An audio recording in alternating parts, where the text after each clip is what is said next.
67% ng Japan napapalibutan ng gubat. At itong matataas na puno na to, ito yung Japanese cedar. 2 oras mula Tokyo ay didiretso tayo dito sa Shizuoka, kung saan makikita yung Mount Fuji at kung saan didiretso tayo sa isang campsite. Dito sasalubungin natin yung bagong taon at patitikman natin yung mga kaibigan natin ng adobo. Mula dito tanaw natin yung Mount Fuji at isang gubat na pilit nating papasukin. Wow! First time ko na pumasok sa isang madilim at malawak na gubat sa buong buhay ko. Kaya mga kaibigan, sama-sama tayo sa episode na to. Tara! Basta mga kaibigan, nandito tayo sa Shizuoka. Boom! Tutor ko muna kayo sa tent namin, no? Kahapon pa kami nandito, 3 lang kami dito sa tent na to. Ayan yung second batch sa mga kaibigan natin, paparating pa lang. So ito yung tent na malaki na pang 6 people pero 3 kami nagkasya. Ito lang yung heater namin nasa gitna. Pinasok namin yung mga supply dahil umulan ng matindi. December 31 na madaling araw, bumuhos yung ulan. Dahil winter camping ito, medyo nakadagdag sa lamig yung mismong ulan. Patong-patong yung suot natin, naka-sleeping bag tayo at meron tayong stove pero hindi pa rin kinaya yung lamig. Tumagos yung moist sa loob ng tent at wala tayong payong kung lalabas man tayo para umihi. Medyo hindi komportable yung ganitong pakiramdam na iba't ibang parte ng katawan mo ay malamig. Kinaumagahan, medyo lumambot yung lupa, nagkaputik at nagsipagtanggalin yung mga peg na nakabaon. Tumumba yung tarp natin ng konti kaya inayos natin kinaumagahan.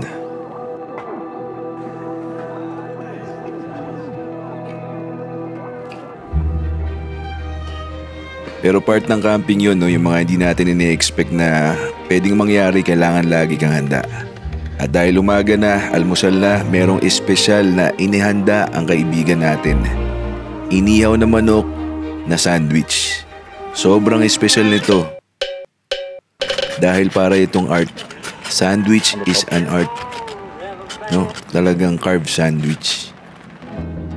Hello you guys, thank you for watching the content that John produces. He's doing the best job he can, always improving and seeking better ways to get a magnificent shot just for you. Right now it's foggy, but right behind you there's a huge forest with a lot of rabbits and bears. People say it's a haunted forest with mysteries, and we're about to unfold it. Hi, okay desu. Arigatou gozaimasu. We need to move the campfire.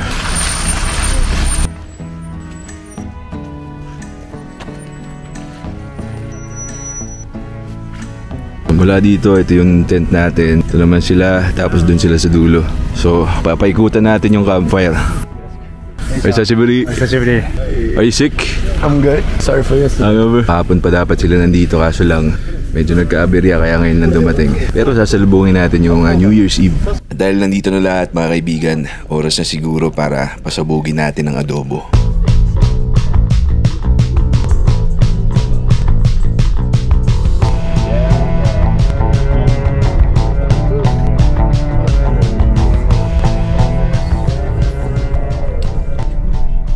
So, nakabalik na tayo, no? At ito na yung mga grocery natin. Magluluto tayo ng adobo. Okay, so yun ang base natin, no? Okay, luto na tayo ng adobo mga kaibigan. Magpapaano tayo ng kahoy. Magpapapoy tayo ng kahoy. Nakamarinate na yung adobo kagabi ng toyo, garlic at saka laurel at saka paminta. Tapos gigisa ko na. Papakuluan ko muna konti tapos gigisa ko. Tara.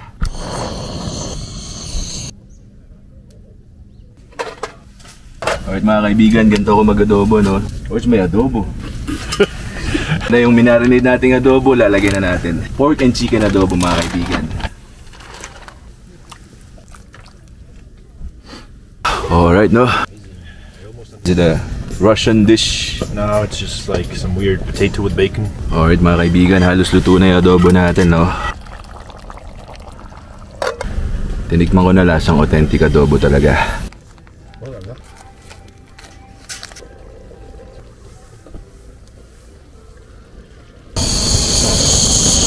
How's it going, Suguru? Yeah. Ito na mga kaibigan, titikman na nila yung adobo.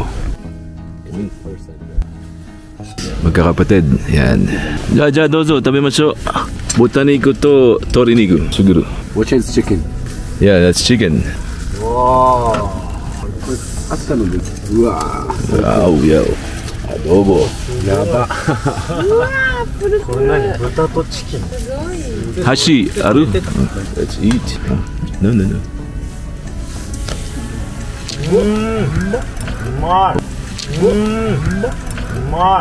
冗談だけ大丈夫。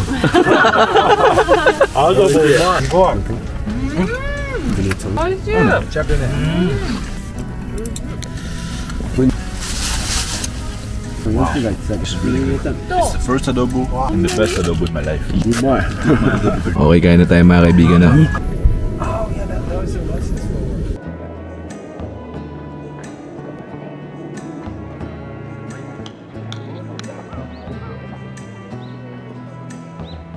Okay, iniwan muna natin sila mga kaibigan dahil una natin yung sunset. And itutour ko kayo dito sa lugar na to.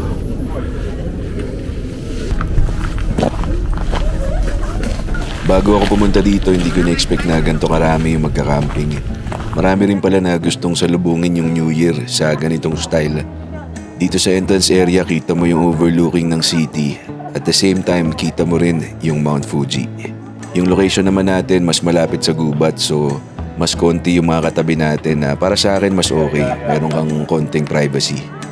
Winter camping to mga kaibigan, so itong campfire napaka-importante. Bukod sa source ng init, ito rin yung gagamitin natin para magluto ng mga kung ano-ano.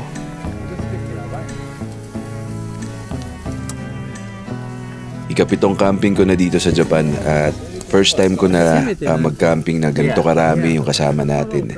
At dahil marami tayo, maraming putahe din at iba-iba yung karne na nilabas ng bawat tent.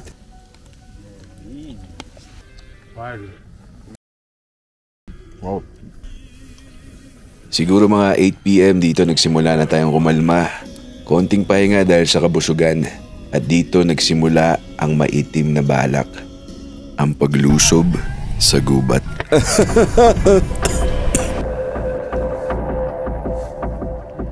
First time ko papasok sa ganito kalawak na gubat.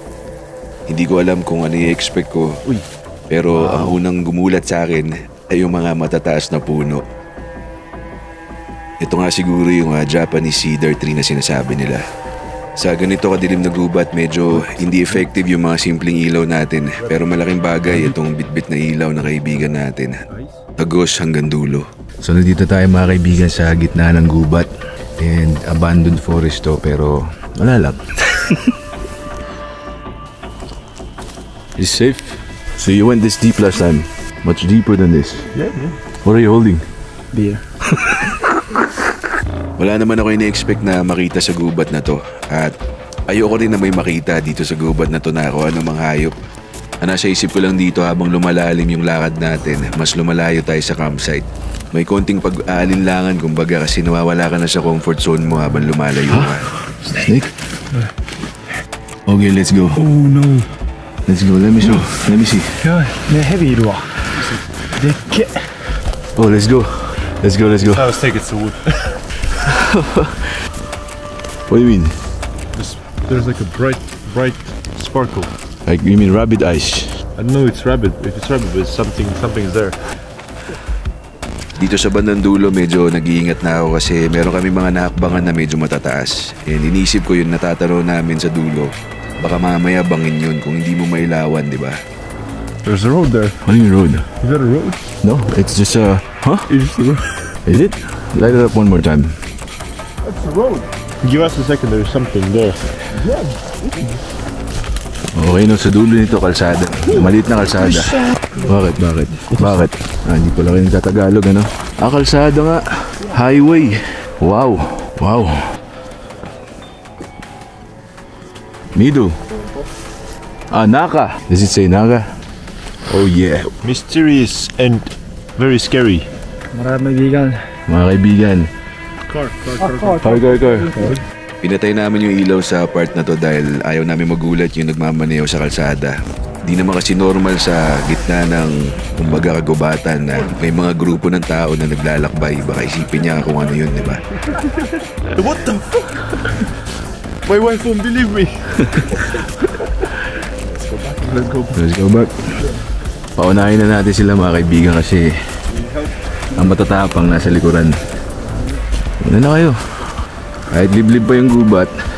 Uy! Hoy! Hoy!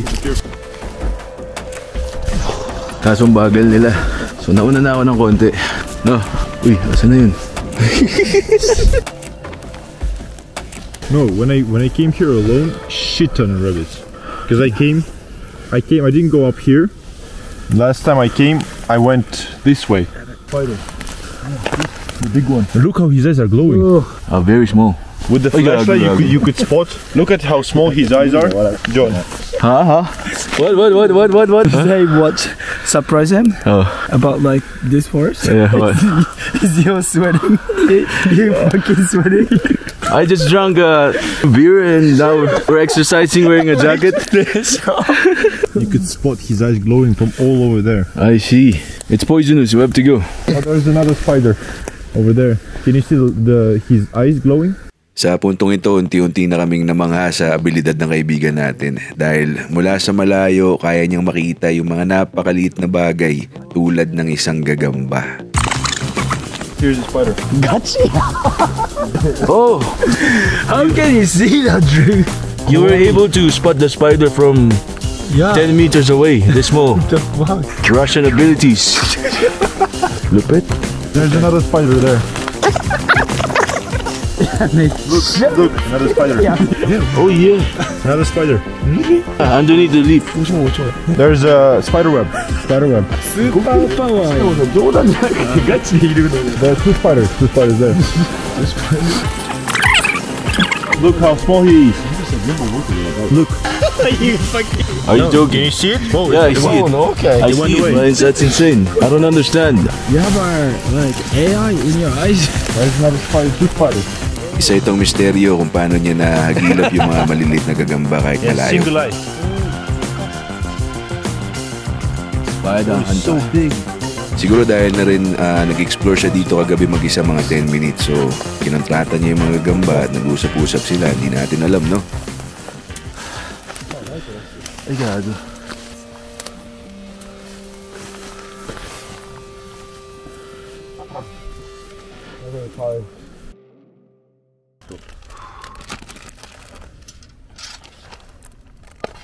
Azas. Yes, our turn. Siguro mga alas 9 na sa area na to and hindi ko na-expect na magiging sobrang tahimik nung lugar, no. Tayo na siguro yung pinaka-maingay sa area na to. Yung iba nasa loob na ng mga tent nila. Ito na siguro ang isa sa mga hindi ko malilimutang paraan ng pagsalubong sa bagong taon.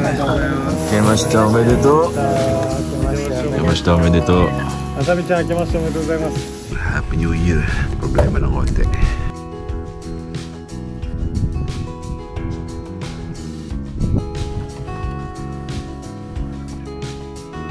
Electric kasi yung sasakyan namin and ilang beses na namamatay yung battery. So i-jump start natin, no?